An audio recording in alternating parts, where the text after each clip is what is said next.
Pemirsa, ratusan alat peraga kampanye atau APK di Kabupaten Aceh Barat Daya dipasang tak sesuai aturan yang telah ditetapkan oleh Komisi Independen Pemilihan atau KIP. Terkait hal itu, pihak Panwasli Kabupaten setempat telah menjurati Partai Politik Pemilu 2024 ini, meminta untuk menertibkan secara mandiri hingga batas waktu 14 Januari. Panitia Pengawas Pemilihan atau Panwasli Kabupaten Aceh Barat Daya menemukan 900 lebih alat peraga kampanye atau APK dipasang tak sesuai aturan.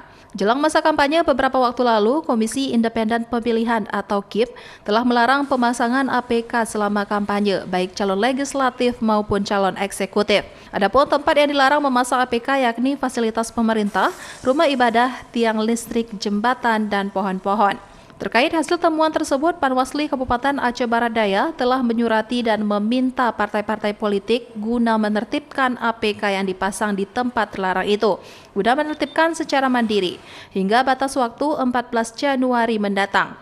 Jika batas waktu berakhir namun tak kunjung ditertibkan, pihak Panwasli akan menertibkan secara paksa yang direncanakan akan dilaksanakan pada 16 dan 17 Januari 2024. Kita sudah meminta kepada Panwascam untuk mengumpulkan semua data-data mengenai APK tersebut.